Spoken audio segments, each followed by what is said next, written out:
Fala pessoal, sejam bem-vindos ao nosso canal, mas antes de assistir esse vídeo, se inscreva no canal, ative as notificações e deixe seu like. Que Deus te abençoe grandemente. Abra sua Bíblia em Hebreus capítulo 10, a partir do verso 1.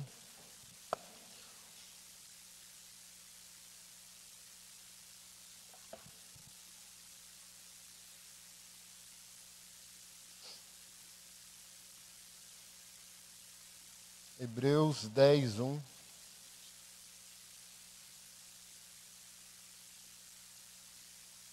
E hoje nós vamos começar uma série de pregações chamada Cristologia. E vamos tentar até o final do ano trazer outras séries, umas mais longas, outras mais curtas, sobre doutrinas básicas da fé. Essa semana, não que eu não tivesse chocado e perplexo, mas essa semana eu fiquei mais chocado e mais perplexo. Que as bases mínimas da fé cristã, parte significativa da igreja evangélica, não está tendo mais um norte. Sim, efeito Pablo Marçal tem sucesso no meio da igreja porque as pessoas não conhecem o mínimo da fé cristã. Não só ele, teologia da prosperidade, teologia coach, teologia da cura, teologia do sucesso, teologia do bem-estar, levou a igreja evangélica a entender que Jesus existe para eles, quando é o oposto. As pessoas às vezes me procuram assim: pastor, me dá uma palavra, você vai morrer se você não se arrepender. 2 vezes. Essa deveria ser a boa nova. A igreja tem que pegar a boa nova. Se você não conhece a má notícia, querido, você sempre vai ser um crente infantil. A má notícia é que Jesus foi para a cruz porque você deve algo que você não consegue pagar. E se você não se render a Ele, você não vai morrer uma vez, você vai morrer 2 vezes. E nessa segunda morte você será atormentado por sua majestade, glória e santidade. No inferno você não precisa de um demônio. No inferno você não precisa de fogo. No inferno você só precisa de Jesus aparecendo diante de ti com toda a sua glória, santidade e majestade. A Bíblia diz que no dia do Senhor os homens procurarão a morte e a morte fugirá deles. Mas as pessoas querem uma palavra. As pessoas querem cura. As pessoas querem uma profecia. As pessoas querem prosperar. Aí as pessoas chegam para mim dizendo: pastor Anderson, o Pablo Marçal é um homem de família. Olha só, o Pablo Marçal, pastor Anderson, tem resultado. Querido, o diabo convenceu a 1/3 dos anjos e ainda continua um demônio. Evangelho de Mateus, capítulo 7, diz para nós que os homens irão apresentar resultados diante de Cristo. E resultado mesmo, não é dinheiro na conta. É assim: eu curei enfermos e expulsei demônios em teu nome. E Jesus responde: eu não te conheço, maldito. Porque o apóstolo Paulo também disse que há sinais e maravilhas e operação do engano, do erro. Eu falei essa semana, o pior endemoniamento não é aquele que você... Acabaram de mandar um vídeo do Michel Temer, quando ele fica rouco, fica com a voz do Satanás lá, lembra? Eu falei, ixi, está endemoniado. Esse é o mais fácil. Qual é o mais difícil? O intelectual. Parece que o demônio também sofreu uma repaginada. Ele não apenas hoje no século XXI domina corpos, ele cria ideias. Porque ideias mudam pensamentos, pensamentos mudam valores, valores mudam conduta. A mudança da conduta muda a família, sabota a igreja, destrói a sociedade. Pastor Anderson, por que mais uma vez você está voltando ao efeito Pablo Marçal? Porque homens como esse, que Paulo diz que é necessário fazer calar. Você só quer ser feliz, por isso que você está indo na onda. Aí o cara bota um poste, todo mundo sem Deus. Hoje eu vi uns 2 vídeos de cara sem Deus dizendo: tu acha que é correto um estádio está lotado, o povo cantando Vem Jesus, e você descer num helicóptero, depois entrar numa Porsche e entrar no estádio, você acha comum, Pablo Marçal? Você é Jesus? As pessoas estavam louvando sua entrada. Ah, não é um culto. Se não é um culto, por que estavam louvando? E a Cristo. E quando louvam a Cristo, você entra. O Vem Jesus é para você. É a igreja do seu neto que esse camarada e tantos outros destruíram. Não é a nossa ainda. Não é a minha. Porque eu garanto que eu amo, que eu nasci de novo e tenho expectativas. Não na terra, tenho expectativas no céu. Mas todo aquele que é egoísta, que quer o saque do reino de Deus, não está preocupado com o neto. Que conversa é essa de neto? Que conversa é essa de filho? Que conversa é essa de futuro, de legado, de destino? Porque a heresia não tem dano imediato.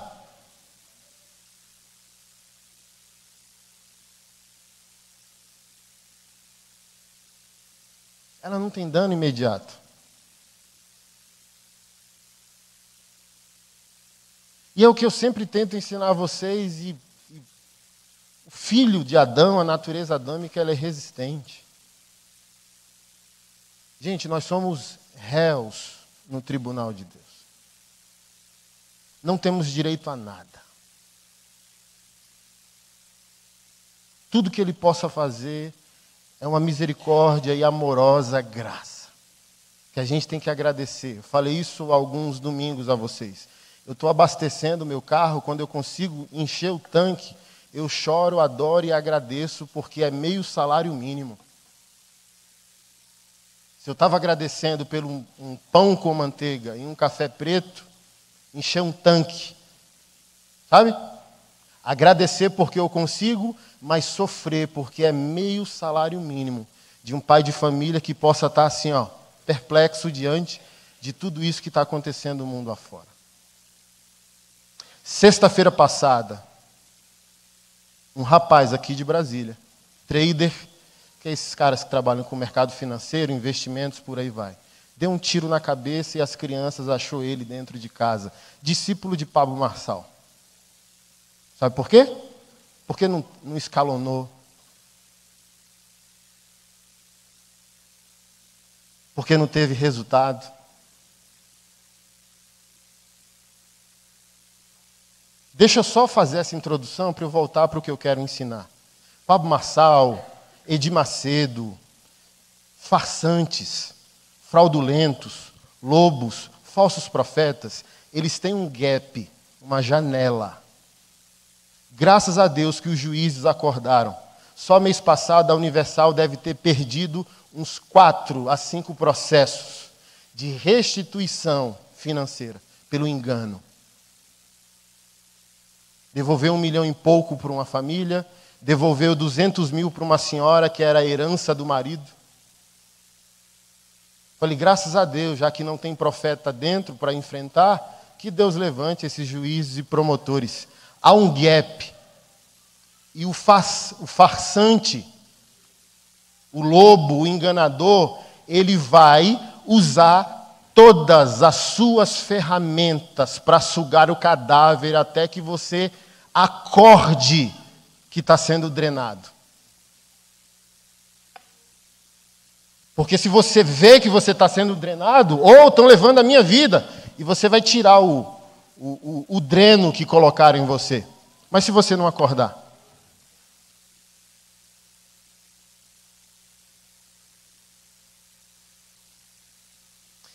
Dizem que hoje Pablo Marçal é bilionário. Eu conheci Pablo Marçal no primeiro Machonaria 2018, 2019. Ele abriu o celular dizendo, olha, fiz minha primeira grande venda de infoprodutos, 1 milhão e 200 e poucos mil. Há 3 anos. Há 3 anos. Se em 3 anos o cara é bilionário, aí ele diz, olha, eu não vendo curso, eu não uso a igreja, eu não uso a Bíblia. Eu faço múltiplos investimentos. Depois de ter usado a igreja e drenado o cadáver, prometendo que você ficaria milionário, sem empreender, ficando milionário e te vendendo a promessa de ficar milionário. Mas quem entra, merece. Como diz Paul Washer, o falso profeta é o castigo de Deus ao falso cristão. A gente conviveu 3 meses e ainda demorou muito para, Só permanece quem nega a verdade absoluta de Deus. E por que a gente vai tentar santificar o problema? Nos falta doutrinas fundamentais. Um dos desvios fundamentais dele, de tantos outros pastores hoje, na atualidade, eles negam a totalidade da Bíblia como palavra de Deus. É uma heresia antiga, não tem nada novo, mas ela está repaginada hoje. A Bíblia não é a palavra de Deus, a Bíblia contém a palavra de Deus. Que crivo autoritativo agora a gente tem para dizer que o que é e o que não é. Ou seja, ele vai sambar quando você tentar pegar um verso. Isso aí não é a palavra de Deus. Opa, isso aqui é. Assim, para enriquecer, você tem versículos. Para morrer, você diz, não é palavra de Deus. Não, Deus não é tão bravo assim. Mas sabe o que aconteceu com esse rapaz que deu um tiro na cabeça e tirou a própria vida? A Bíblia é a palavra de Deus e ela não pode mentir. Se você não lê Bíblia, eu vou te ajudar. Evangelho de Lucas, capítulo 12. Nosso Rei Jesus disse: assim é o homem que é rico para si mesmo e não é rico para com Deus. Esse cara que se matou não estava pobre. Ele faliu, conseguiu um gap no trader, voltou a ser milionário. Ele morreu, se matou milionário. Mas é assim, o inconformismo dos 5 milhões, porque eu quero 10, eu quero o efeito Pablo Marçal, eu quero 50 milhões em um mês. E eu vou fazer de tudo para conseguir esse objetivo e essa meta. Aí não teve. Lucas 12, assim é o homem que é rico para si, mas não é rico para com Deus. Diz ele: tive muito lucro, o que farei? Aumentarei os meus celeiros e ganharei mais e mais. Aí Jesus Cristo disse: louco, se essa noite pedirem a tua alma, porque no dia do Senhor a morte não mata ninguém, agora ela quer. Ela requer a nossa vida, o nosso destino em Deus. Louco. Se pedirem a tua alma hoje, para quem ficará o que tu construiu? Pediram a alma do trader. Mas vamos lá, 2 testemunhas. 1 Timóteo, capítulo 6, o apóstolo Paulo escrevendo a Timóteo. Olha, estão dizendo agora dentro da igreja que a piedade, que a vida cristã é fonte de lucro. Olha, a gente pode ser crente e enriquecer. Glórias, somos generais. Somos, olha, o bambambam do pedaço. Estão dizendo que a piedade é fonte de lucro. Aí Paulo diz, fonte de lucro no contentamento. Nada trouxemos para esse mundo e quando partirmos dele, nada levaremos. Se a gente tem o que comer e se a gente tem o que vestir, que a gente esteja contente. Prosperidade bíblica, raiz é o contentamento. Quer a picanha? Eu também quero. Agradeceu pelo ovo? Eu estou falando da prosperidade de Deus. Porque eu também não sou a favor da teologia da desgrameira, da pobreza, e não sou franciscano. Eu quero também chorar em Dubai. Até Jesus voltar, eu quero viver com classe. Porém, eu não viverei às custas de sangue e omissão.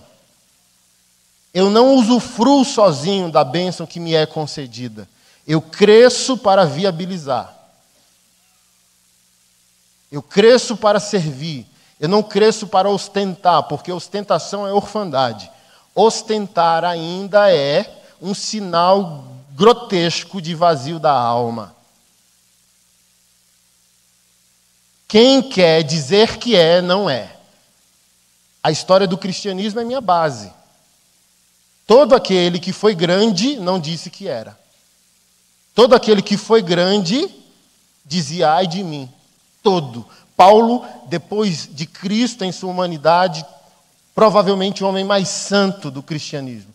Quando ele estava no ápice da glória de seu ministério, sua postura, da sua radicalidade missional, ele disse, eu sou o principal dos pecadores. Ele escreveu 70% do Novo Testamento. Ele evangelizou a Ásia com um punhado de missionários em menos de 3 anos. Ele podia dizer, eu sou general. Não podia? Eu sou general de bolhufas nenhuma. Eu sou o principal dos pecadores.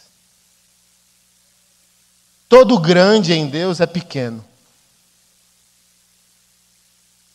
Porque não é ostentação.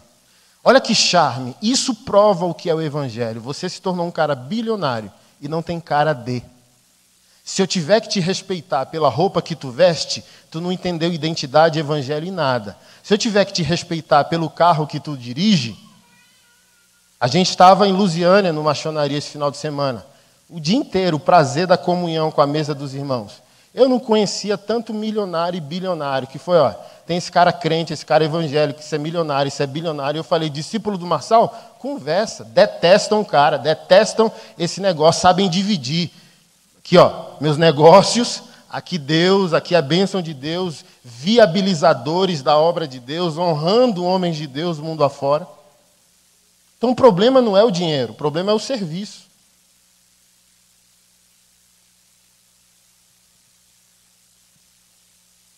Mas olha só, me mostraram o Instagram de todos eles, tudo com cara de Zé. Ninguém com Lacoste, ninguém com jato, ninguém com Porsche, ninguém, sabe? Para piorar, mandaram o vídeo do desgramado hoje para mim, que eu não tinha visto. Estão dizendo que eu sou pastor digital. Não me diminua, eu sou o Papa. Aí o cara fora da igreja dizendo, você é bichão, hein? Achei que era só um pastor do digital, é o Papa. Gente, Deus não divide sua glória com ninguém.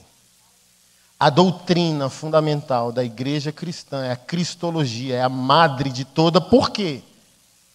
Porque toda a Bíblia aponta para Jesus.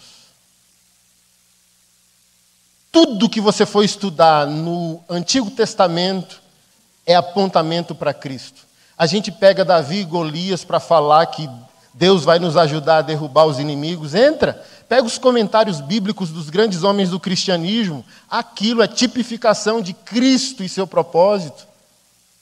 Abraão, de onde Deus requereu a morte de Isaac até o Monte Moriá, 3 dias, tipificando os 3 dias da morte e da ressurreição, talvez fazendo apontamento do conselho de Deus em Trindade. Tudo é sobre Cristo. Tudo. Eu estava lendo John Knox, cara, eu comecei a chorar no avião. Meu Deus, a gente está desviado. Ele faz a confissão escocesa, e quando ele vai falar sobre a humanidade, a divindade de Cristo, meu irmão, é para desmaiar de tanta glória, beleza teológica, espiritual e entendimento. Aí ele responde lá, por que Cristo precisa ser totalmente Deus e totalmente homem? Porque é impossível a humanidade vencer o pecado. E é impossível a divindade ser derrotada por ele. Em humanidade, Cristo vence o pecado. Em divindade, Cristo esmaga o pecado. E a gente está aqui, ó, eu quero uma profecia, eu quero uma cura, eu quero uma oração pelo meu casamento. E a glória de Cristo, que é a resolução. Se a gente abraçar a glória do Filho de Deus, tudo progressivamente se encaixa, se conecta. Os nossos problemas advêm da ausência do Messias. O problema do teu casamento não está lá, no teu casamento. O problema no teu casamento é a ausência do entendimento correto do Evangelho. Teu problema financeiro não é financeiro. Todo o nosso problema, a raiz dele, se encontra na ausência da cristologia. Cristo não está entronizado onde deveria. E não conhecemos nada. Até porque hoje estamos inflados. E eu tenho medo se não vai ser o oposto, só o dízimo da igreja em sua membresia subirá.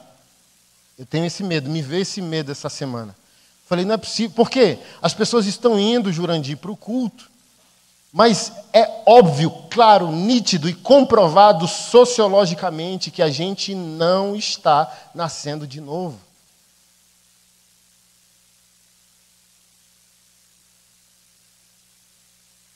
Porque as pessoas nem sabem, Robert, o que é novo nascimento. As pessoas não sabem o que é arrependimento.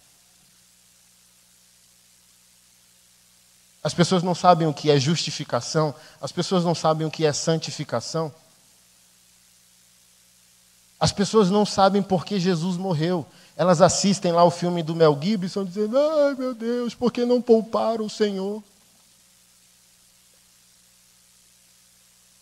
Sabe o preço que a gente vai pagar? Se você achou que foi horrorosa, devastadora e truculenta a morte do Filho de Deus, deixa eu tentar botar um pouco de temor no seu coração. O seu pecado é tão grave que Deus morreu.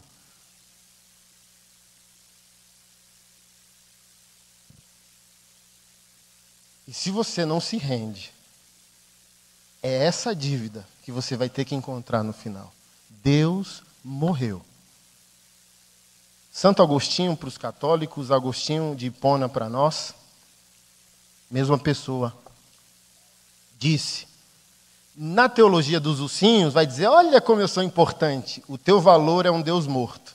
Olha como eu tenho valor, meu valor é Jesus morto. Não, ele não morreu porque você valia, mas porque ele morreu, você vale não porque vale, você vale porque ele comprou sua vida, sua morte e sua existência. O inocente morreu pelo culpado, dizendo, a dívida é minha e quem te deve também agora é minha propriedade. Essa é a dureza da verdade do Evangelho. O seu preço é um Deus morto. Ou seja, não se iluda que ele te deve algo. Eu estava pensando nisso, meu Deus, como a gente precisa amadurecer, sabe? Jejum, adoração, dízimo, nem palavra de dízimo nas igrejas deveriam existir. Cada dia isso me irrita mais, William. Sabe? Porque vocês querem uma palavra de convencimento para aquilo que já deveria ser sua rendição. Por que a gente faz o que a gente faz? Porque a gente é réu, comprado ao preço de um justo e agora a gente deve rendição. E tudo aquilo que sua lei ordenar, eu preciso obedecer.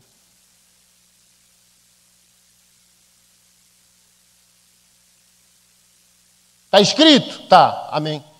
Me rendo.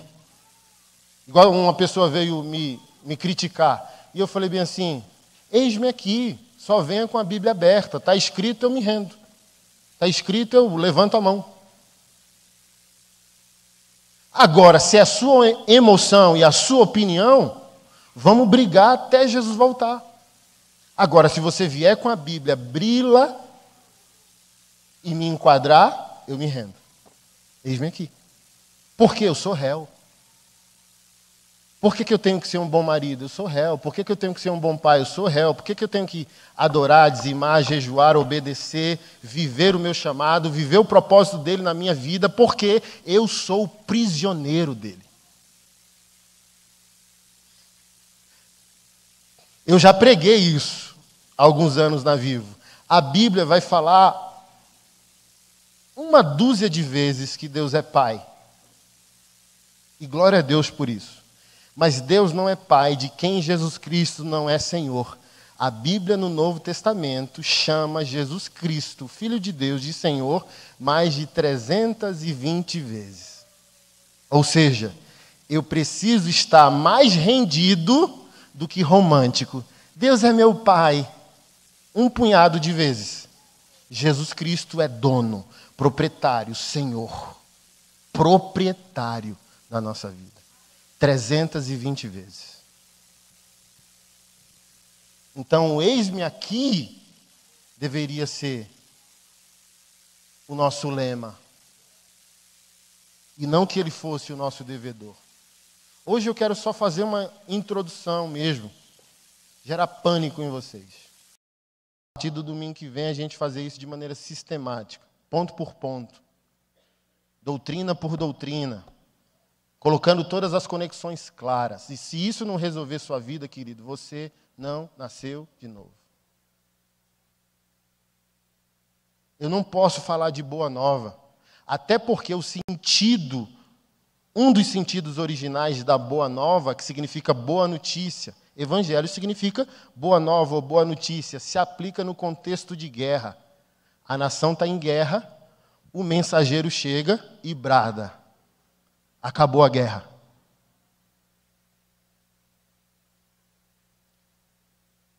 Se não tem guerra, não tem boa nova, porque a gente não está vivendo a má notícia, ou nem tem clareza da má notícia. Então, o evangelho só é boa nova se você conhecer o lado negro da verdade.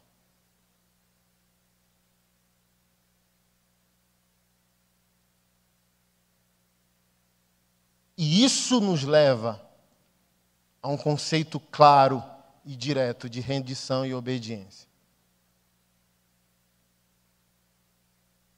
Mas hoje é o oposto. A igreja é o lugar da boa nova, é o lugar da nossa felicidade. E crente não pode ser irritado por uma palavra mais dura, pelo senhorio de Cristo, por uma cobrança de santificação, e nem sobre a severidade de Deus, a ira de Deus ou o juízo de Deus. Porque Deus, no Antigo Testamento, é nervoso, mas no Novo Testamento ele ficou tão bonzinho. E a gente chegou a esse desastre público que se tornou a igreja evangélica. Grande, muito grande.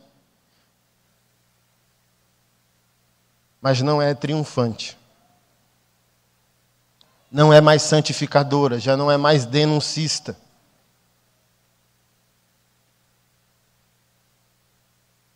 Não cobra mais o que era cobrado há 30, 20 anos atrás.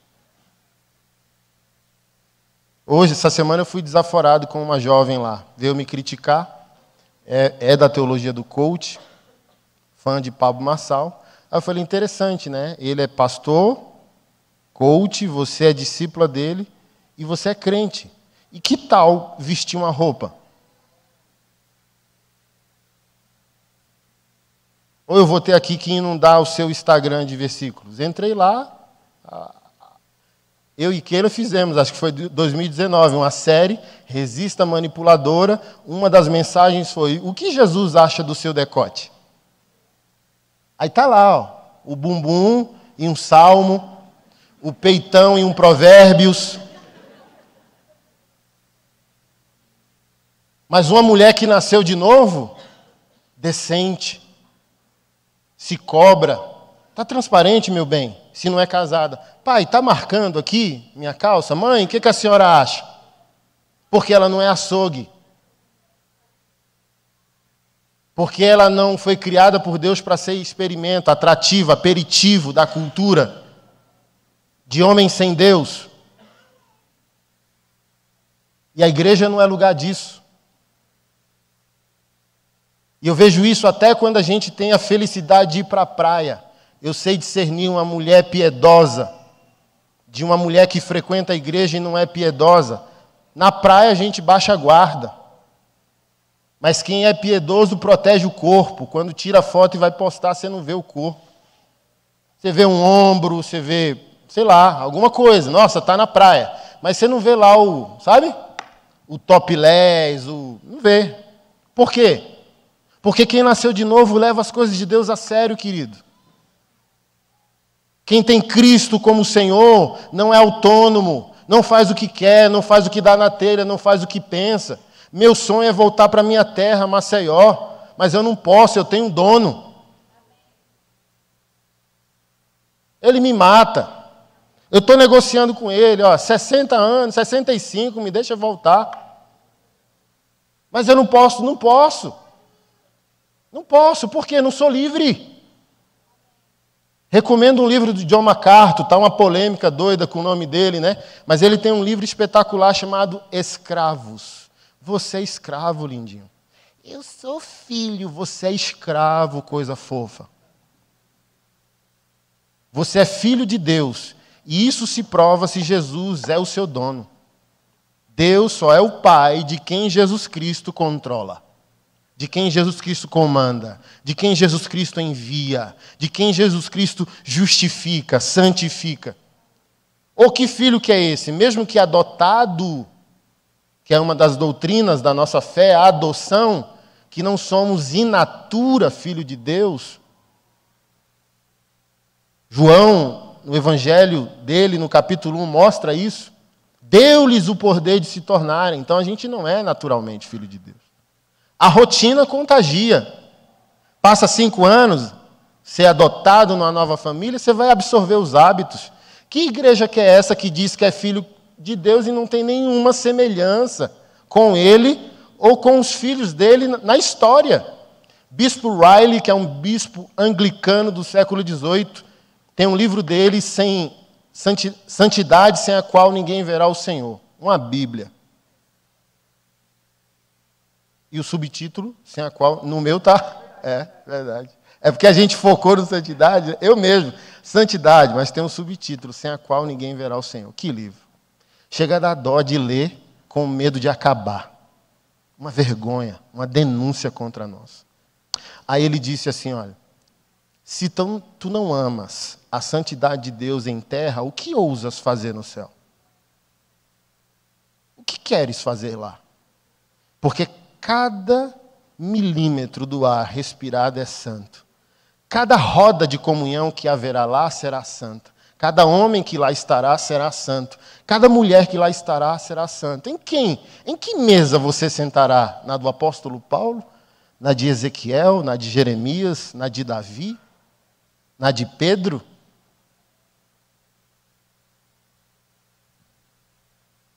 Por isso, obviamente, aqui eu não quero forçar a hermenêutica, né? Quando o Novo Testamento usa a palavra noiva, ela significa noiva ou esposa, mesma palavra. Mas eu gosto de aplicar essa licença poética.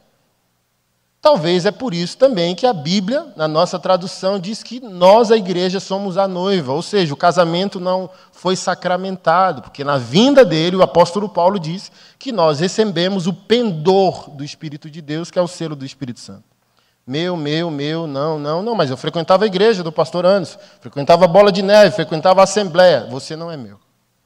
E lá ele sacramenta isso. Mais ou menos aquele contexto das 10 virgens, 5 prudentes, prontas, 5 não.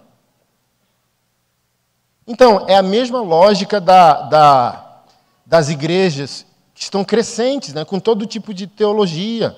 Teologia liberal, teologia inclusiva, teologia daquilo outro. Igreja para todo mundo, para surfista, para advogado, para branco, para negro, para tudo.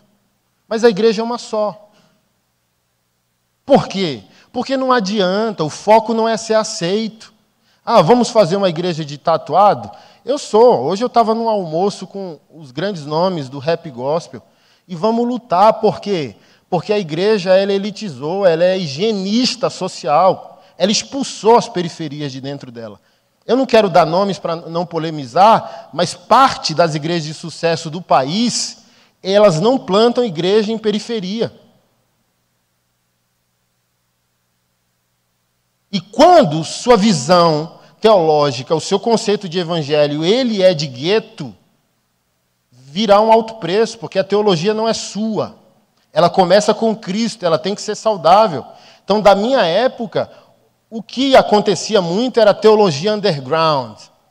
Os roqueiros de Deus, os skatistas de Deus, os manos de Deus, e grandes movimentos que tocaram a minha vida e gerou em mim a radicalidade que me tornou um pastor, ok? Mas todo mundo caiu, ficou para trás. Por quê? Porque a teologia não é nossa, querido.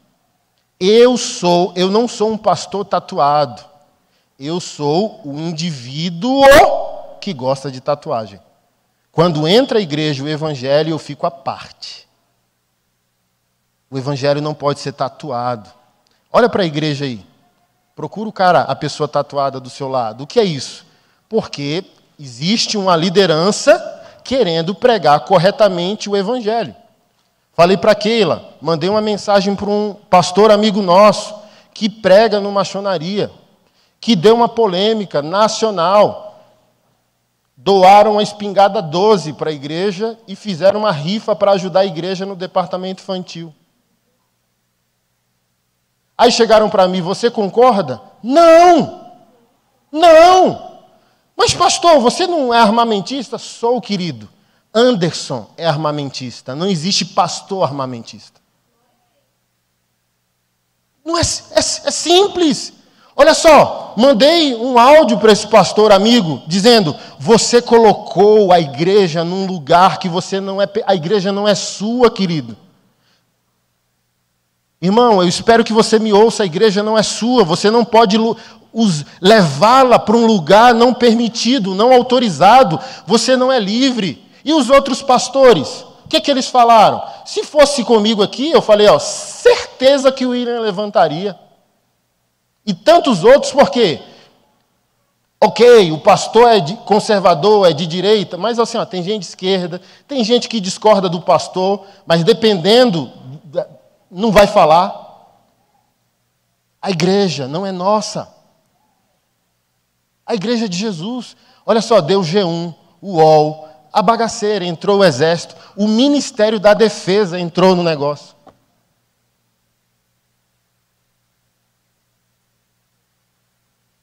Agora imagina se a gente estivesse pregando só Cristo.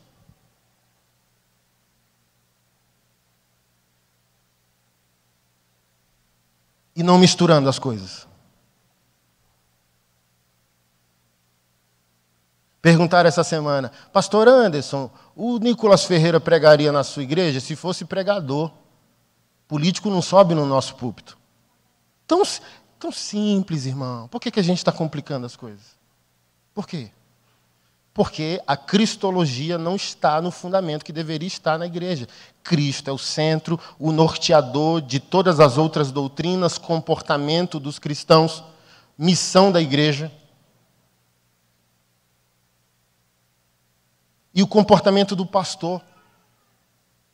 Se a doutrina central de uma igreja é a cristologia, o pastor não faz o que ele quer com a igreja.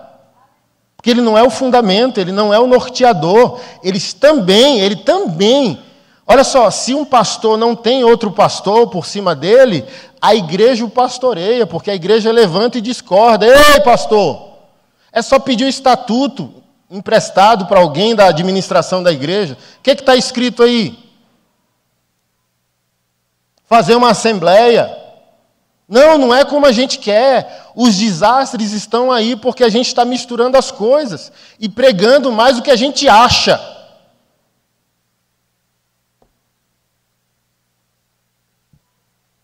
Do que, de fato, o que a Bíblia ensina.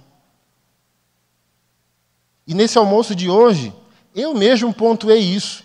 Precisamos fazer um resgate missional da igreja nacional ao contexto de periferia.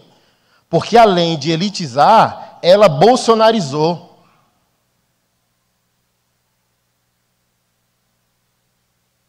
E a validação de ser evangélico hoje nos nossos dias é ser bolsonarista.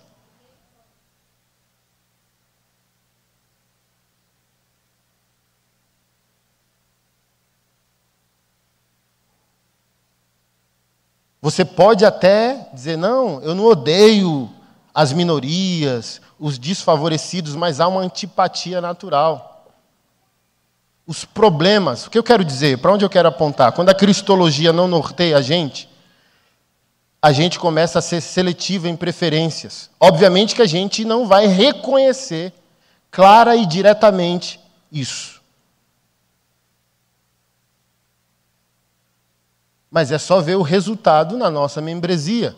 A igreja está sem problemas. Se a igreja está sem problemas, ela não é missional nem cristológica. Cristologia não está norteando suas decisões. Até porque os pastores hoje são mais norteados por conceito empresarial do que por conceito paternal e missional. Eles fazem cálculos. Por exemplo, se eu trouxer manos para a igreja, Ciclone, a Barreta, eu sofri isso, Taguatinga Centro. E a nossa segurança, e as nossas bolsas.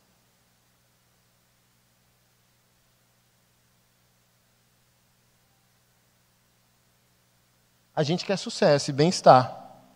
E está sem problema. Eu postei que a gente foi para uma maçonaria no Mato Grosso semana passada ou retrasada, e o Estevão ficou doente, ficamos das 3 da tarde até 1 da manhã com ele lá. Toda vez que a gente faz redenção familiar, que é o nosso evento de resgate de família, ou maçonaria, alguém adoece lá em casa. Aí alguém falou bem assim, a gente só atrai o que quer, blá, blá, blá. O crente é vitorioso. Aí eu falei bem assim, é um problema teológico, sabe? Não é que, tipo, aquela mística do retaliação, olha, não mexe com o diabo, que o diabo vai vir furioso. Queridão, não é isso. Não é uma esquisitização das coisas espirituais. É que, se você não enfrenta a batalha espiritual, você é sócio de Satanás. Só isso. Porque o apóstolo Paulo foi claro. A nossa luta não é contra o sangue, nem contra a carne. Contra principados, potestades, hostes espirituais da maldade, dominadores. Se a gente está saindo de Brasília para encarar 500 homens que vão para o evento de masculinidade porque não estão sendo plenamente masculinos no conceito de Deus, a gente tem no mínimo 500 problemas. Tinha esposa ajoelhada na porta da igreja, o cabo entrou e a esposa ajoelhou. Bezalel estava lá, chegava na porta, por onde você fez a inscrição? Eu não sei, minha esposa que fez. Então é uma guerra. Assim, pregue dinheiro, coach felicidade, vamos fazer uma campanha para Deus nos levar para Jerusalém e Dubai, ou no Chile esquiar, ou glória. Nenhum Satanás te odiará. Agora levante para ter ministério fundamental. Eu vou transformar homens, eu vou trabalhar com a infância, eu vou enfrentar a pedofilia. Mexe com isso. Para tu descobrir quem são as trevas? Assim, não tem maçonaria que a gente não acabe esgotado. Quer comer? Queria uma cama. Porque é um trabalho de fundamento, não é um trabalho de maquiagem. A gente não está indo lá maquiar homens. A gente está indo lá arrancar o Satanás do coração deles. Dizer que marido bom é marido morto, homem bom é homem numa cruz.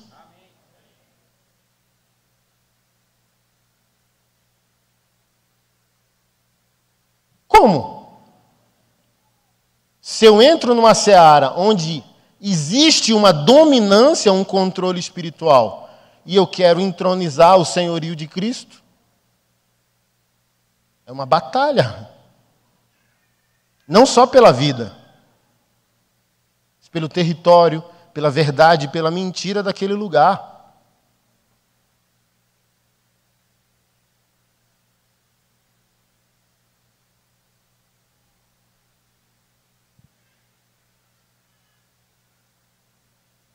Mas a gente quer resultado.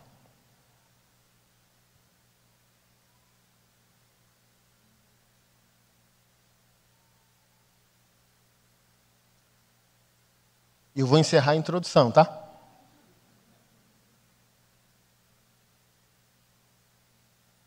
O pior juízo de Deus é o crescimento.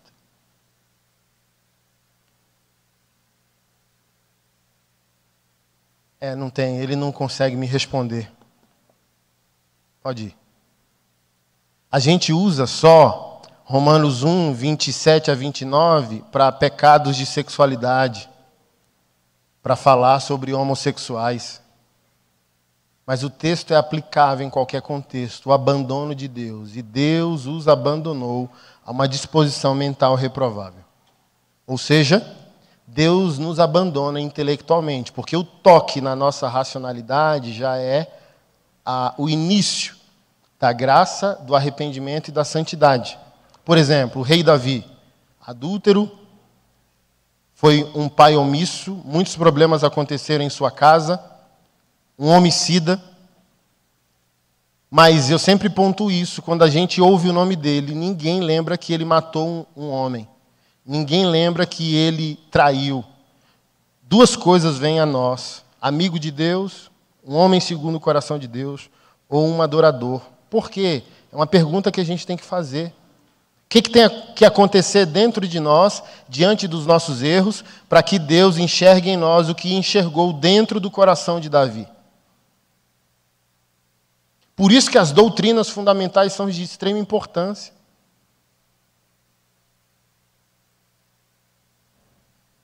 Por exemplo, Davi tinha clareza teológica que o pecado dele é muito grave, mas ele não é justificado nele mesmo.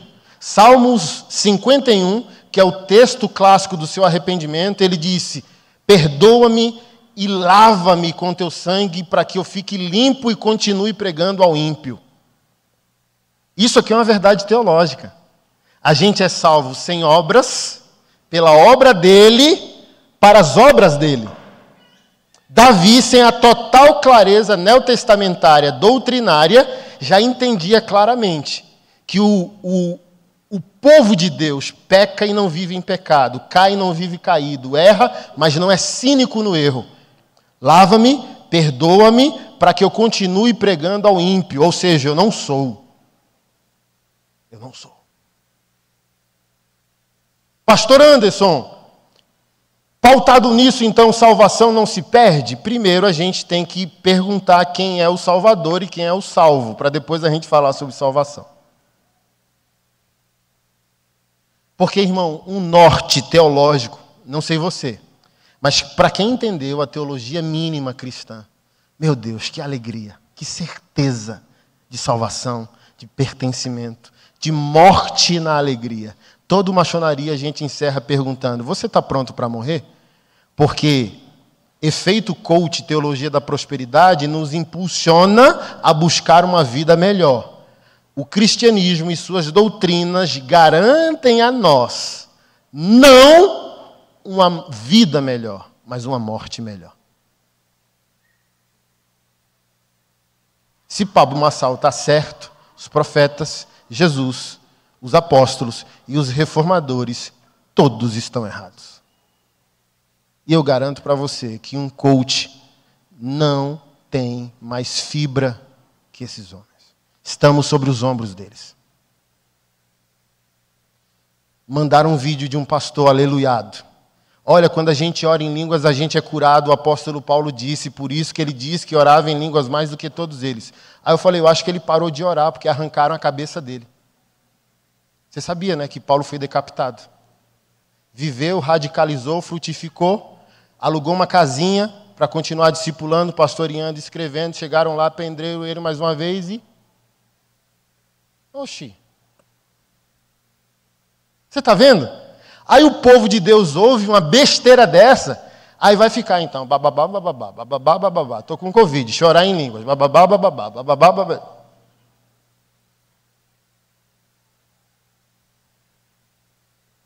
Todos os apóstolos, com exceção do apóstolo João, foram mortos.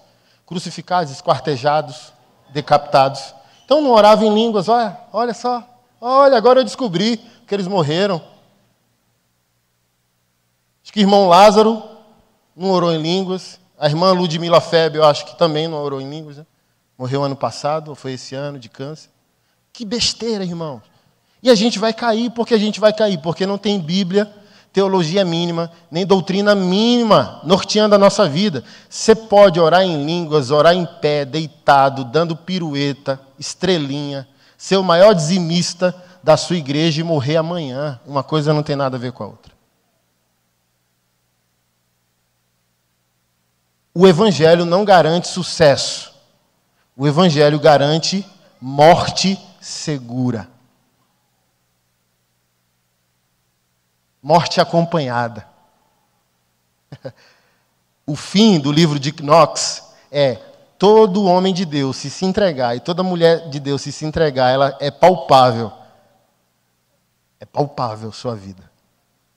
Então está escrito assim, eu já tinha... Quantos testemunhos não existem dessa verdade? Que ele juntou a família, fez uma última refeição, fez uma última oração e disse, nossa, tem que ver, eu vou postar essa oração. Doce Jesus, o Messias prometido, o Filho de Deus, eu estou pronto. fechou os olhos e foi. O que adianta você ter uma porcaria de uma McLaren na sua garagem, se você não tem segurança desse dia? Imagina, você come, junta os parentes, dá um beijo, faz uma oração e diz: doce Jesus, Messias prometido, eu sou o teu, eu estou pronto. Está louco? Estevão, dizendo que o céu estava aberto e o Filho do Homem à destra da majestade, ele sendo morto apedrejado, orando, perdoando seus assassinos, e o escritor de Hebreus disse que o Filho, ao concluir a obra, se assentou à destra de Deus. E Estevão disse que o céu estava aberto e Jesus em pé.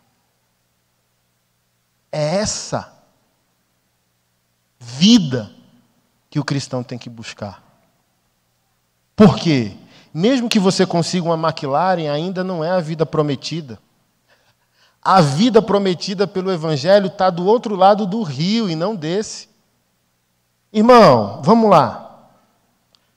Eu estava fazendo essa reflexão. Não vou falar para todo mundo para não polemizar.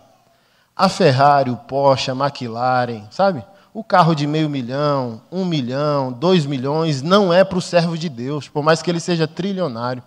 Porque são verdades substitutivas da satisfação que somente o Messias de Deus é capaz de prometer e preencher. Por quê?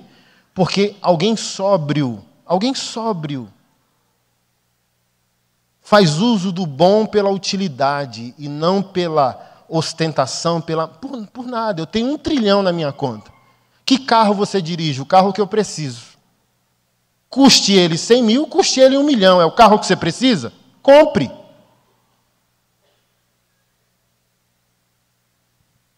Insatisfações por causa da ausência da presença geram mercado. E o cristão só usufrui do mercado a partir de sua necessidade e não de sua banalidade. O cristão compra o que precisa, não o que ostenta.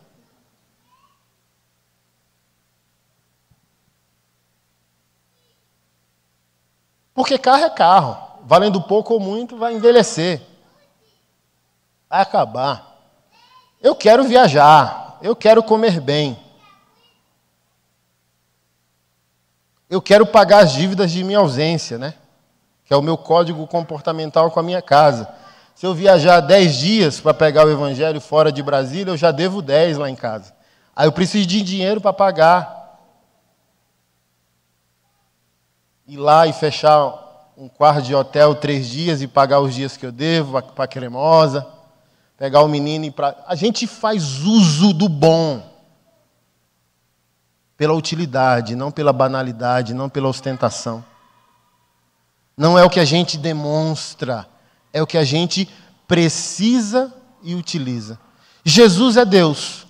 Ele não é rico e nem é pobre, ele é Deus.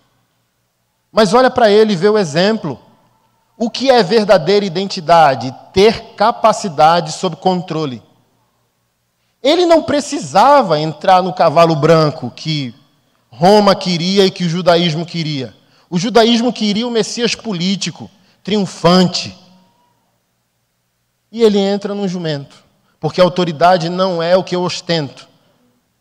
A autoridade é o que eu domino e controlo. Eu tenho poder sob controle. Ele é Deus com divindade sob comando. Eu vou ali visitar meus discípulos, anda sobre as águas. Você paga imposto? Aí ele dá ordem para a moeda formar no peixe, manda o cara jogar o anzol e manda o peixe morder o anzol na hora. Jesus não precisa ostentar, porque onde há identidade e há verdadeira prosperidade, ela não se ostenta. Você quer um exemplo? Jovem rico, discípulo rico. O jovem rico, Jesus pediu tudo. Mas a Bíblia diz que Jesus tinha um discípulo rico da cidade de Arimateia, chamado José. Os apóstolos eram desprendidos, alguns tinham fugido, mas talvez eles também não tivessem o recurso para o funeral. Foi esse discípulo rico que fez um acordo político para ter acesso ao corpo, aquilo é política. Ele tinha capilaridade social, eu preciso do corpo daquele que se diz Messias e foi morto hoje. E vai lá, dá uma canetada, liga lá para o governador, para o prefeito da cidade, deram acesso a ele. Ele retira o corpo, tem dinheiro, compra um túmulo novo, fendido numa rocha, que era um sepultamento de gente nobre. A Bíblia faz questão de dizer que o corpo foi coberto num lençol de linho finíssimo. Por que Jesus pediu tudo para o jovem rico e não pediu nada para José de Arimateia? Porque José de Arimateia, sendo discípulo, palavra grega talmidim, né? Ou seja, o discípulo é coberto pela poeira do mestre. Essa é a cultura judaica. O rabino, o mestre e o discípulo. Tudo. Reagindo e servindo o mestre, sendo contagiado pelo seu jugo. Quando Jesus Cristo diz, meu fardo e meu jugo é leve. Fardo e jugo são linguagens na cultura judaica para falar sobre a interpretação do rabino sobre a lei, sobre a vida e sobre Deus. E a interpretação de Jesus, ele diz, é leve e suave. E quem é discípulo? O que é contagiado pelo legado. Ou seja, José de Arimateia, ele não usava o dinheiro como extensão de identidade, porque ele recebeu a dele. Ele se tornou um discípulo de Cristo. O jovem rico amava, era amado, se apresentava e era apresentado pelos bens. O dinheiro era sua identidade, era como ele se protegia, se amava e se garantia. O convite de Cristo não é sobre o dinheiro, até porque o texto diz, dê aos pobres. Ele não disse, me dê ajudas. Leve para o templo, leve para a igreja. Não, dê aos pobres e me siga. Venha numa jornada onde você vai ser amado sem um centavo. E você vai se amar sem ter. Essa jornada vai te dar a verdadeira vida e a verdadeira identidade. E ele não quis. Porque a McLaren o preenchia. As festas da baladinha, do poder, das madrugadas de Brasília eram significativas. Se eu vender minha Porsche, ninguém vai me amar se eu usar um no Mille.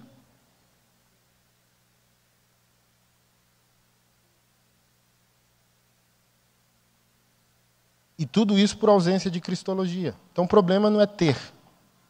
O problema é ser, ter e aprender a se conter.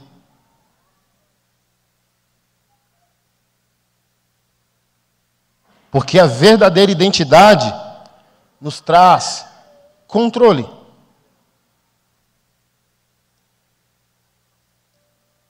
Fiz a introdução, Hebreus 10. Misericórdia, né, Keila? A lei constituiu apenas uma sombra, um vislumbre das coisas boas por vir, mas não as coisas boas em si. Os sacrifícios são repetidos todos os anos, mas nunca puderam purificar inteiramente aqueles que vinham adorar. Se tivessem esse poder, já não precisaria existir, pois os adoradores teriam sido purificados de uma vez por todas, e a consciência dos seus pecados teria desaparecido.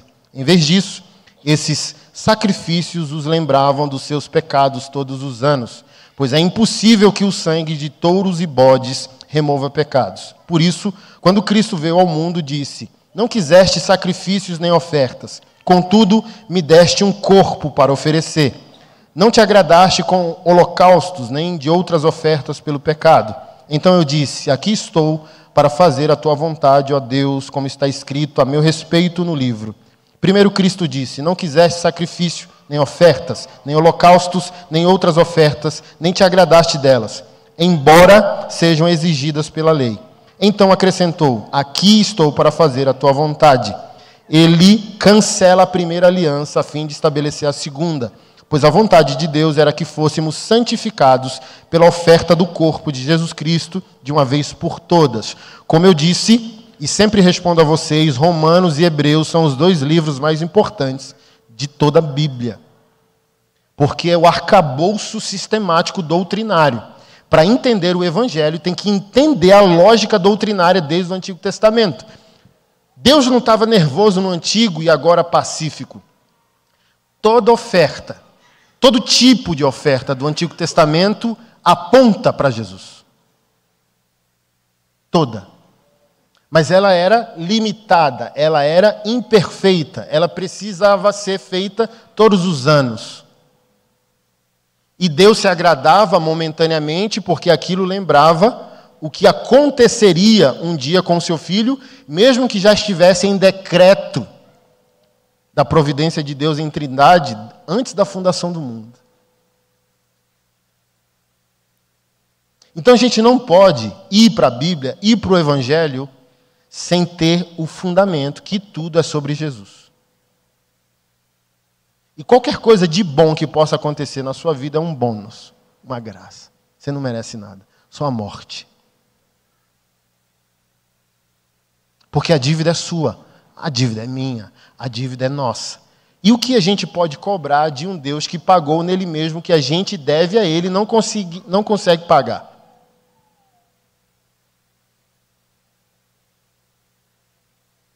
Eu não consigo pagar, e não sei se você consegue pagar.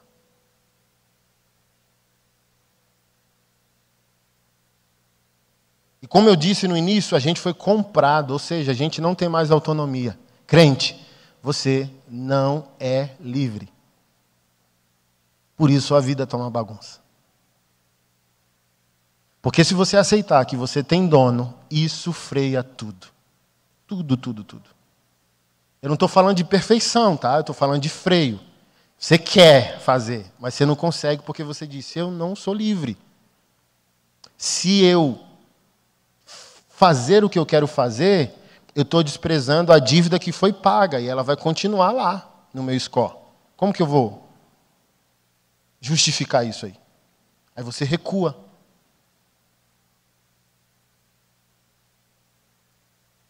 Glorificará a Cristo? Revelará a sua majestade? Não, não vou fazer. Não, não quero fazer. Não, eu acho que não glorifica Ele. Eu acho que não agrega ao Evangelho. A gente foi comprado.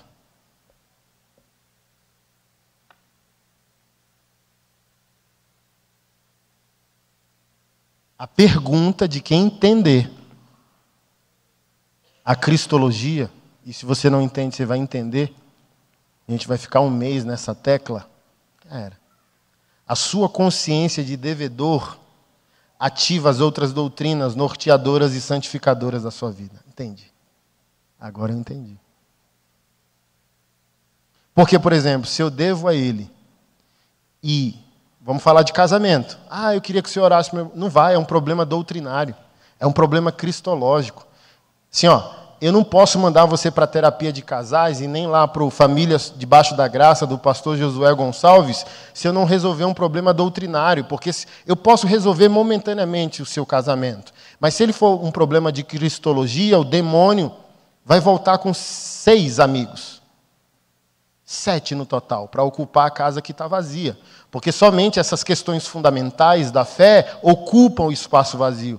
Então eu posso orar, eu posso sentar com ele ou sentar com ela e resolver vocês momentaneamente. Mas é um problema de doutrina, de entendimento, de conhecimento. Porque se eu entender que eu fui comprado e agora eu tenho um dono, ele me deu uma ordem na sua palavra. Ame a sua esposa como Cristo amou a igreja e se entregou por ela.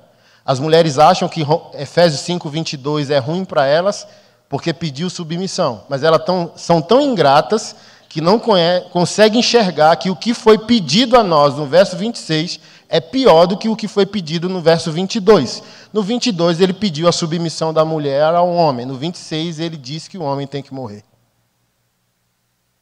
Então eu devo ao meu dono morrer por ela.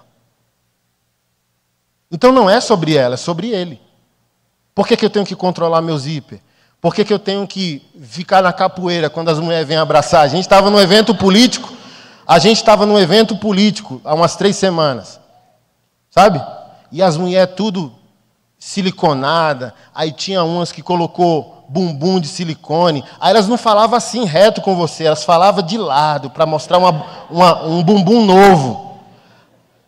E agora, como que eu vou exercer meu protocolo na igreja? Porque na igreja eu abraço, beijo, sacudo os irmãos, e na igreja aperto a mão das irmãs, só quando uma mulher é da casa, esposa de um pastor, uma filha na fé da casa, que às vezes você lateraliza o abraço, ou você vai lá e dá um beijo na cabeça, porque você sabe que não vai ter problema nenhum, sensualidade nenhuma. E agora? Num ambiente infernal político. Porque assim, ó, você está aqui conversando, daqui a pouco vem uma, ô pastor! Aí já vem assim, ó, sabe? Na maldade do silicone. Mas aquela diz que eu consegui me sair bem. Teve 3 situações, veio uma assim, ó. Nossa, que ela veio, pastor! Aí eu, ô querida! Assim, ó. Peguei aqui, ó, quase eu fiz assim na nuca dela. Ô, Deus abençoa! E ó, assim, ó, se a mulher pedia para fazer uma foto e mandava chamar aquele, eu falei, ufa, tô seguro. Mas a maioria não queria aquela por perto. E aquela já, ó, me puxou, ó, aquela. Teve uma que não deu para escapulir. Ela não quis aquela na foto, já grudou do meu lado e mandou o silicone aqui, ó, do meu lado. Pum! Aí eu, assim, ó, não, você tem que ver a foto. Minha cara merece, tira logo essa foto, sabe? Aí teve uma outra situação que a moça postou, eu repostei, aí aquela circulou e mandou assim, onde está a sua mão, querido, aqui? Assim, a foto ficou tão estranha que minha mão direita sumiu. Assim, ó, se você olhasse a foto, meu Deus, onde que está a mão do pastor? Complicada a posição. Aí eu falei, Keila, aqui você não me pega, sou mais sagaz aqui, ó. Eu falei, meu cotovelo, olhe para o meu cotovelo. Assim, ó, se o meu cotovelo tivesse assim, a minha mão estava num lugar horroroso. Mas eu falei para aquele, ó, a curva do meu cotovelo, amada. Assim, ó, a irmã enquadrou tanto. Ela chegou assim, pastor, uma foto. Aí eu falei, bexiga, e ela maior que eu. Aí eu, e eu fiquei sem posição para a foto. Não toco, não posso ser antipático. Aí fiquei assim, ó, nem botei a mão no ombro, nem... Aí eu, vai logo, tira a foto aí. Aí aquela me pegou, onde que está a sua mão? Gente, o que isso tem a ver, pastor Anderson, com a doutrina da cristologia? Porque não é sobre ela. Não é sobre essas mulheres, é sobre o fato de que eu tenho um dono. E eu preciso corresponder à sua ordem doutrinária, à sua lei. É sobre ele.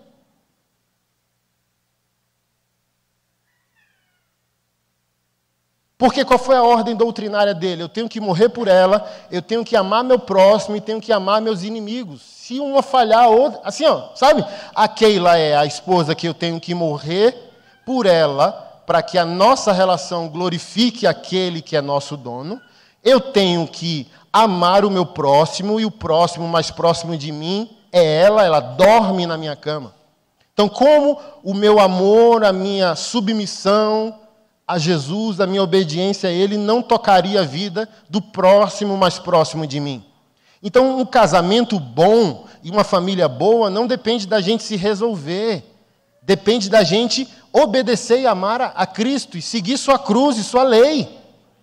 Porque a gente não vai se resolver sem a nossa rendição a Ele.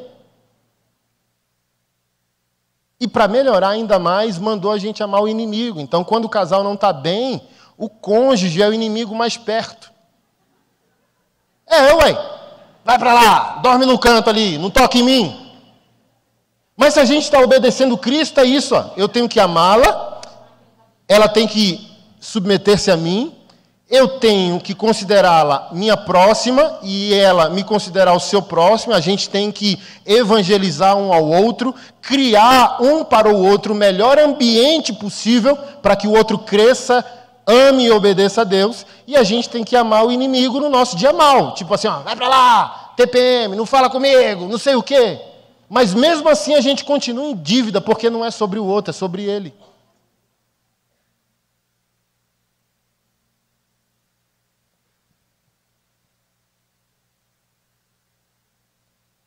Primeira Coríntios 6,20 diz, porque foste comprado por um bom preço.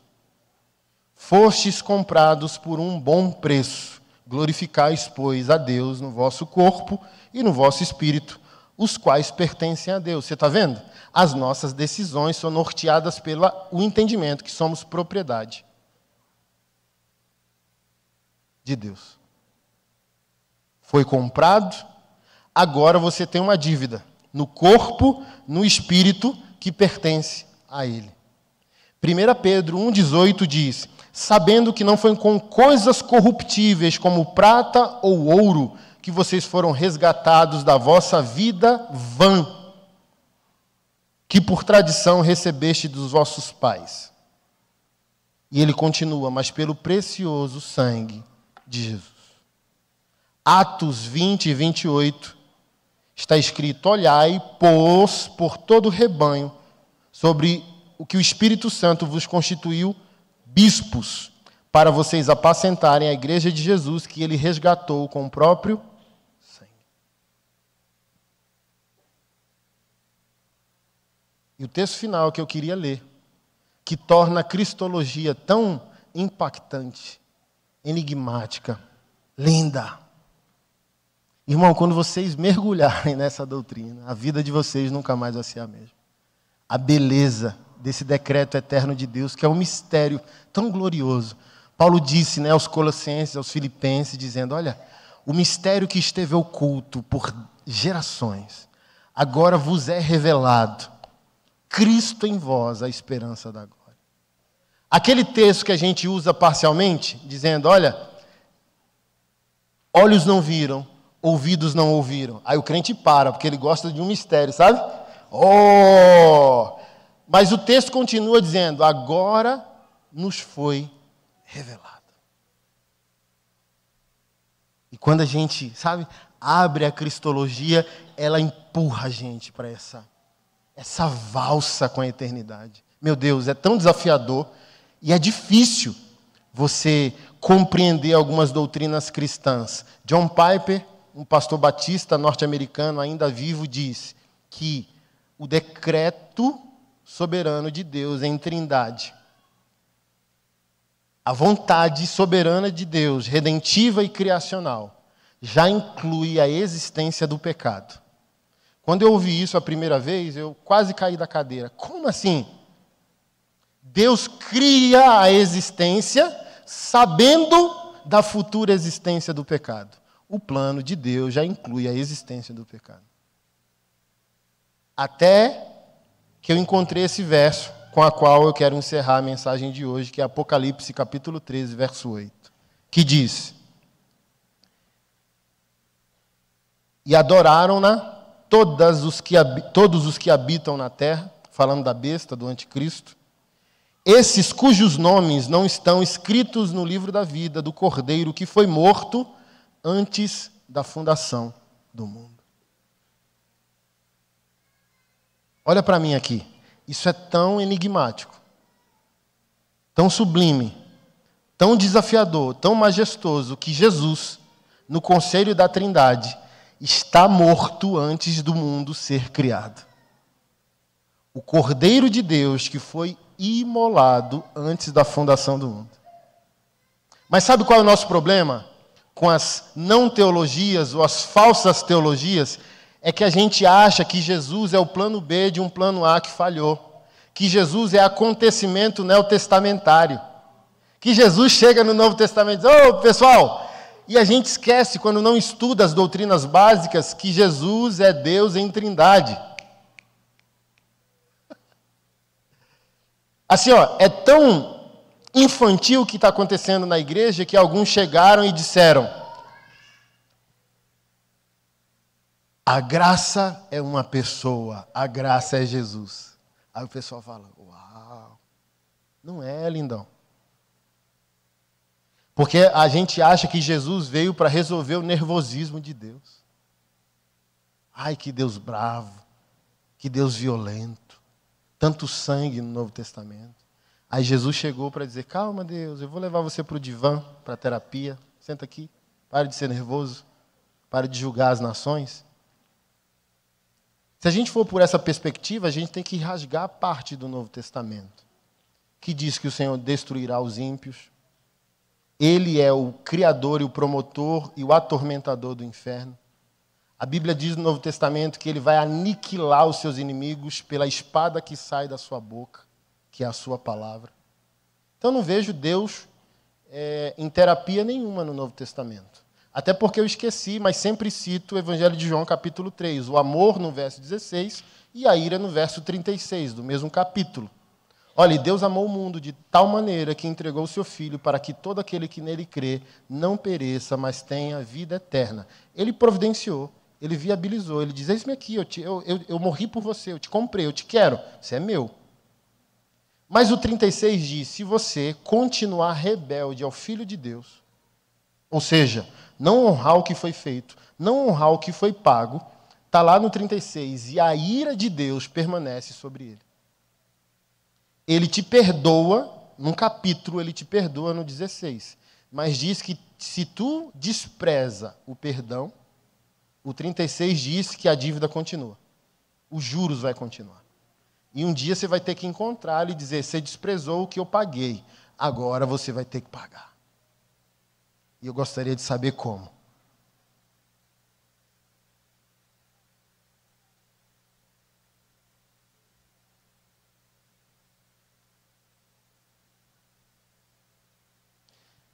A gente está vivendo uma igreja sem rendição, em busca da felicidade, em busca do potinho de ouro no fim do arco-íris, sabe?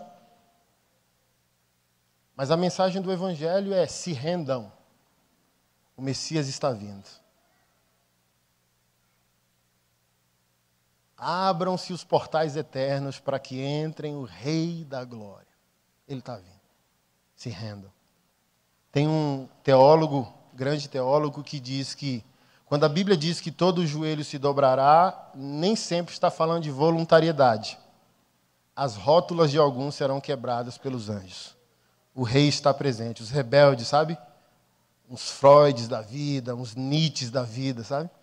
Podem ver, né? Porque diz assim, ó, o mar, a terra, devolverá os seus mortos. Então imagina, o Cordeiro de Deus triunfante e o mar cospe os mortos de volta encarnados. A terra devolve. Imagina, que The Walking Dead alucinante.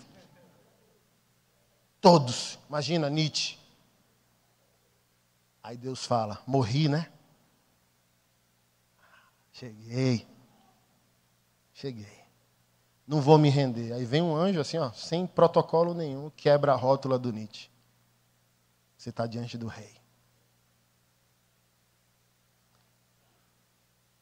Agora eu quero encerrar mesmo.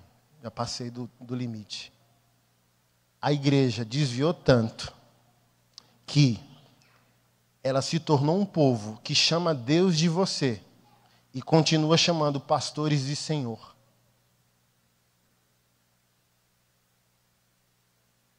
Foram ali me servir água.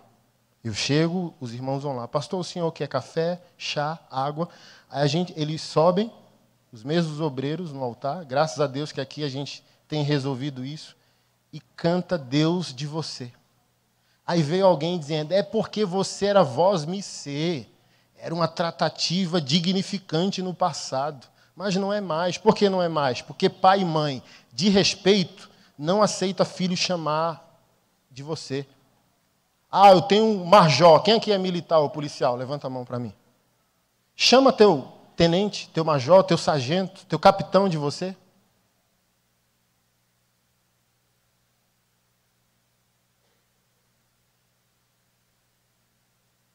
Chama o presidente aqui na rede social ou de longe, você xinga o presidente, qualquer um deles, do que você quiser. Xinga o presidente ou chama ele de você num ambiente onde ele está com toda a sua comitiva. Aqui que é bagunçado, né? Mas vai em qualquer país que se preze, que você pode tratar as autoridades como você quiser. Como que a gente cresce?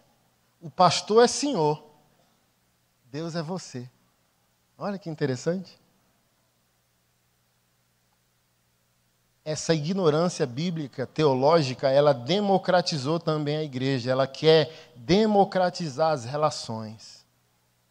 O pai é igual ao filho, o major é igual ao soldado, O pastor é igual a ovelha e Deus é amor. Mas onde há democracia, no que não é democrático, haverá fracasso. Paternidade, maternidade não é democrático. Eu lembro da minha mãe, no catolicismo, se eu não beijasse o corpo de Cristo lá no evento que tinha, um dia eu me assustei tanto. Olha o corpo de Cristo, beija. Eu me rebelei dentro da igreja. Foi na igreja mesmo. Só vi a mão da minha mãe assim, ó, vup, e depois a mão da minha avó no beiço do caba. Pou!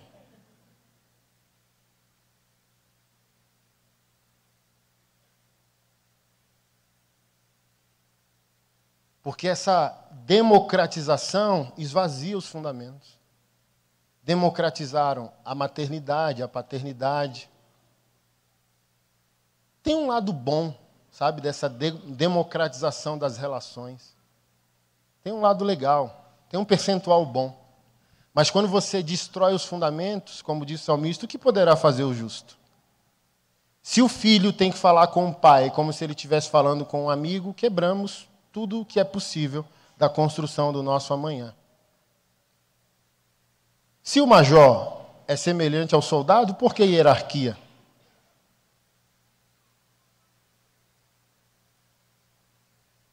Se a ovelha é igual ao pastor, não na dignidade. Dignidade, todos iguais. Perante a lei, todos iguais.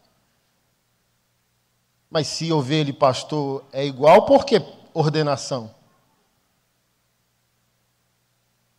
Porque já estabelece responsabilidade e limitações. Por exemplo, quando o Senhor diz para a mulher estar sujeita, é a autoridade que responde. Se teu marido erra, está na conta dele. Por exemplo, a Bíblia diz que foi Eva a primeira a pecar. Mas Gênesis 3:9, Deus chama Adão para prestação de contas porque o mundo se desordenou. Por quê? Deus não teve reunião e não delegou nada a Eva. Deus só deu uma esposa ao homem que responsabilizou de organizar o mundo. Eu te dei o poder da gestão. E eu vi que você estava só. Te dei uma esposa e nessa providência divina ela é complementar a você. Aí ela erra. Mas quando ele vem, ele diz, eu não tenho nenhum trato com ela. Não foi ela que eu responsabilizei, foi você. Então, as doutrinas norteiam entendimentos, limitações, protocolos. Olha o templo no Antigo Testamento. Havia protocolos, o tamanho da cortina, como os elementos deveriam ficar no templo, no santíssimo lugar, o candelabro, se era de ouro, se era de bronze, a vasilha, o tanto de sangue, em quantas partes do animal tinha que ser dividido. Protocolos. Protocolos. Eu já dei esse testemunho aqui para vocês. Um mês depois que o presidente vigente foi eleito, tivemos um almoço entre 150 pastores ali. Que a maioria desistiu, né, de caminhar com ele por causa do radicalismo. E esses pastores eram questionadores, não eram os pastores que queriam status, poder, foto e benefício. Eles estavam ali para obedecer o que a Bíblia ordenou. Levantar mãos santas, interceder pelos reis e as autoridades, viabilizar. E quando eles perceberam que era destoante o caminho da igreja na sua centralidade, o caminho do presidente, ele saiu fora. Mas uma coisa me chamou a atenção. Quando a gente vai se colocar diante da autoridade do país ou qualquer outra, eu não vou. E aí, brother? O capitão me levou, eu estava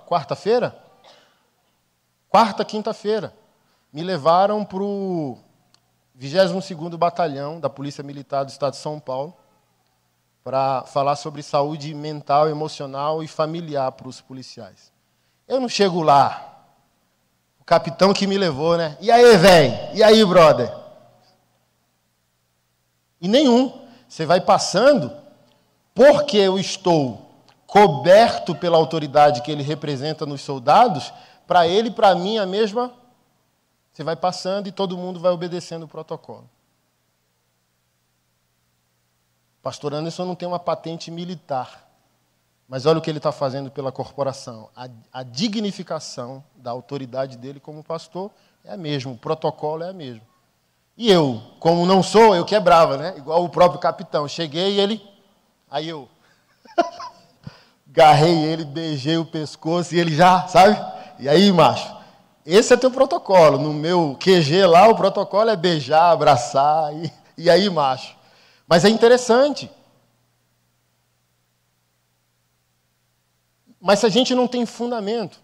Ah, eu esqueci da questão do almoço com o presidente. Um pastor foi lá, pastor emergente, calça rasgada, tênis de skatista e aquela camisona tipo vestido, né, que os homens usavam, não sei se está na moda mais, que era meio rasgadinha assim e vinha no joelho. Aí ele entrou lá, todo, sabe? Todo bad boy, a gola V, rasgado, peitinho. Aí assim, ó, tá todo pastor ali, a noção mínima do fundamento. Cada lugar um lugar, cada lugar uma lei, cada lei uma razão que eu sempre respeitei.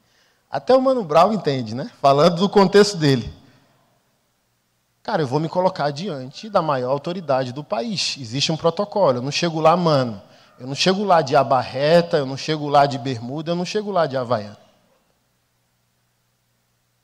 Na hora, os seguranças do presidente pegaram o pastor, conduziram ele para fora. Ou seja, você não respeitou o protocolo do ambiente. Não está vindo o seu primo, não está vindo qualquer pessoa. Está vindo o presidente da República. Para o pastor Anderson, cheguei. Ninguém levanta. Por quê? Não é a doutrina do lugar. O presidente chegou, ficou sentado, vai pegar mal, né? Todo mundo. Quando há doutrina, as coisas serão reorganizadas. E essa hoje, infelizmente, é a nossa maior deficiência como povo de Deus. A vida está levando a gente, qualquer um, sabe? Pastor Anderson Silva, David Leonardo, Augusto Nicodemos, Pablo Marçal. Não, é todo mundo de Deus, não está pregando o evangelho? Não, querido, tá não.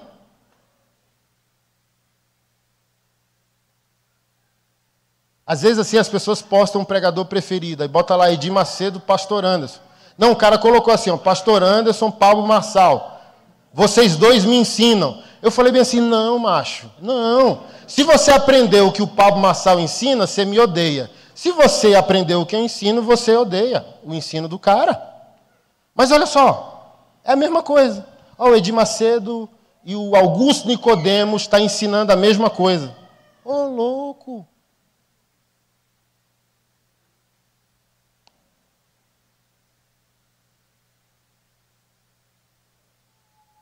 E eu dei essa introdução para tentar trazer um pavor. A gente não tem um script, não tem um mapa, não tem um cronograma. O que crer, como saber o que é certo, o que é errado, como discernir se um pastor está falando a verdade bíblica ou não.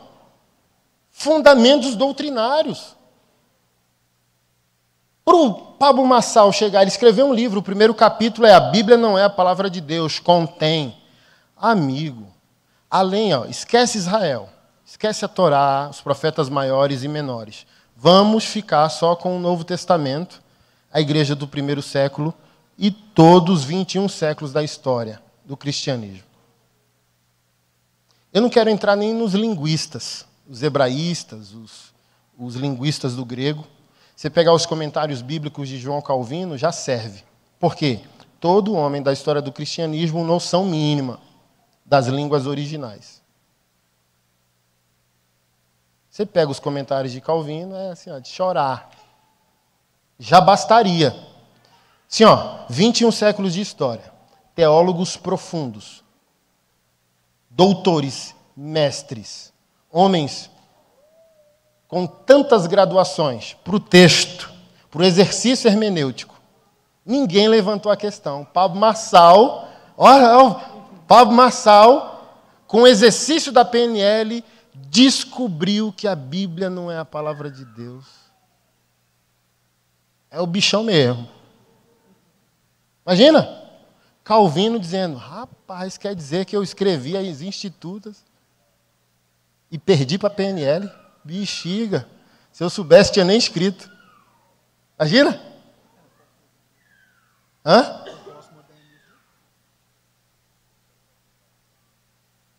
Ah, tem isso. O Pablo Marçal falou que só tem 4% de pastores no país que pode peitar ele, né?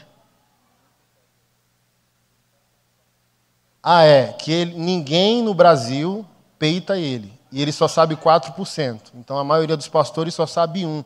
Eu ouvi ele falando isso. Então ele falou bem assim, para dizer, com muita humildade eu falo isso. Uns 3 pastores que pode me peitar. Traz tudo amanhã aqui para eu. Por que isso ganha volume? Porque a gente está sem fundamento. Meu filho, com 14, nem aprofundei ele ainda na Bíblia, já está tirando onda com o Pablo Marçal.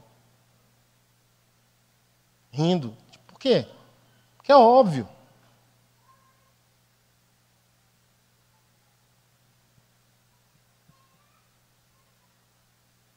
Mas nós merecemos o que o nosso tempo produz para nós de erro.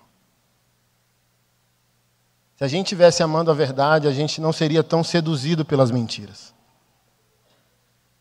Porque o apóstolo Paulo disse isso. Chegará o dia que os homens sentirão coceiras nos ouvidos. Coceira não é algo ruim. Coceira no ouvido é algo tão bom. Você já pegou um cotonete depois do banho? Eu fiz isso hoje. Que delícia. Nossa. E eu ainda não sei você, né? Eu dou uma molhadinha na língua assim, a ficar mais molhadinho.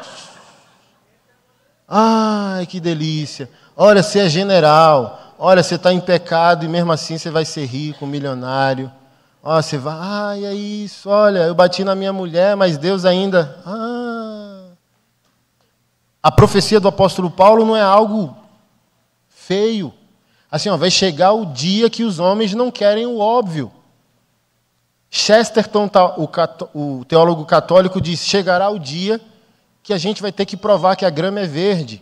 Não só chegou esse dia que a gente tem que provar que a grama é verde. A gente chegou num tempo de tamanha relativização que as pessoas chegam hoje, Robert, e diz: o que é grama?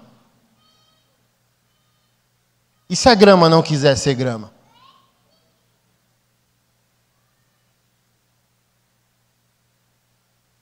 Não é mais uma questão das cores, é uma questão da existência.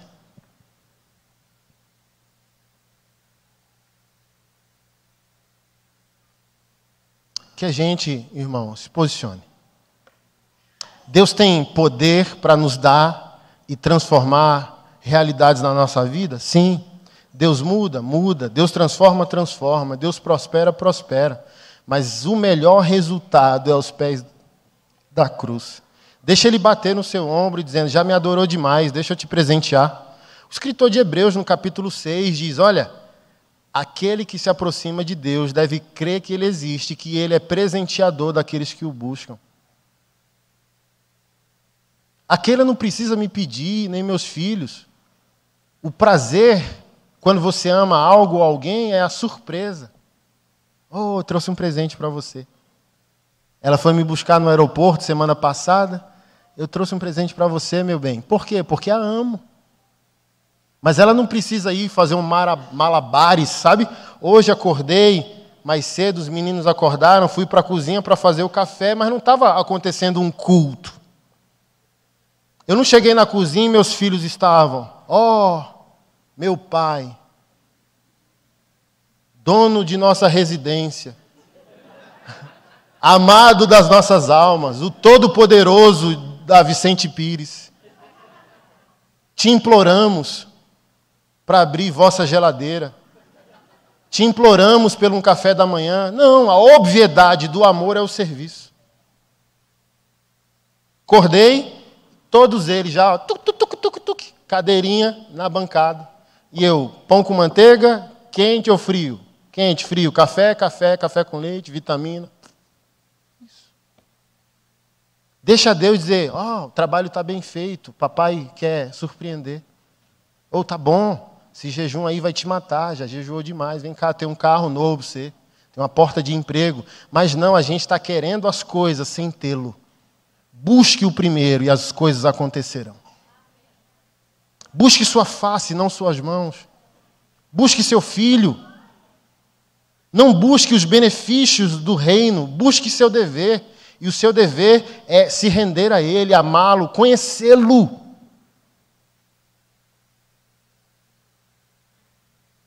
Eu tenho medo da teologia coach, por quê, querido? Porque se prometerem para nós um céu sem Jesus, a gente aceita, porque a gente só está atrás de recompensa e resultado. Mas o céu sem Cristo é um inferno, porque o céu só é céu como prometido pela Sagrada Escritura por causa da presença majestosa de Jesus. Sem a presença dele, tudo é inferno. Com a presença dele, tudo é o céu. Eu não quero dinheiro sem ele. Eu não quero uma família sem ele. Eu não quero um carro sem ele. Eu não quero bem sem ele. Eu não quero uma grana na minha conta sem ele. Eu não quero sonhar sem ele. Eu não quero um futuro sem ele. Eu não quero nada sem ele. Porque eu entendi quem ele é, eu entendi quem eu sou, entendi o que ele fez e entendi o que devo a ele.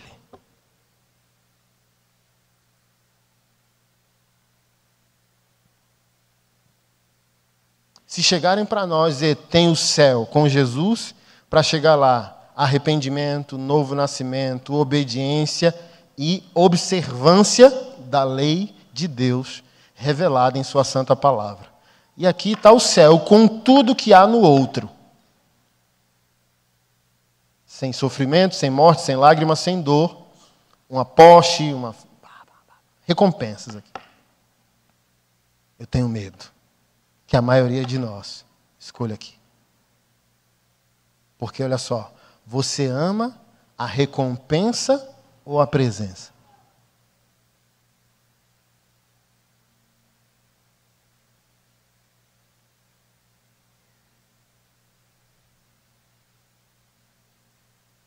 Você ama a recompensa ou a presença? Quando você se casa para construir um lar ou porque é a promessa de uma casa? A casa é a estrutura. O lar é a vida da família dentro daquela estrutura. Ninguém aqui casa porque quer uma casa. A gente casa porque a gente quer um lar. Então, quando a gente vai para Cristo, a gente não quer o céu e nem fugir do inferno. A gente o deseja. Onde eu morar com a Keila, eu terei um lar. A gente não está junto por causa de uma casa. A gente está junto por causa de uma presença, de uma relação, de uma koinonia. E por que a gente está traindo o nosso Deus dizendo, eu quero os teus bens e não te quero? Eu quero o teu ouro, eu quero a tua prata, mas não quero a tua presença. E quando a gente finge que quer a presença dele, é porque a gente quer, no meio da adoração, puxar a carteira dele.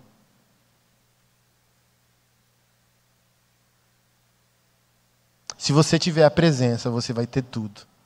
Se você tiver a recompensa, sem a presença, a recompensa te ilude. E quando chegar o dia do Senhor, isso pode ser caro demais. Descobrir que você não o ama na porta eterna é caro demais. Por isso eu quero ensinar vocês esse fundamento mínimo para a gente conseguir amadurecer e crescer como povo de Deus. Amém?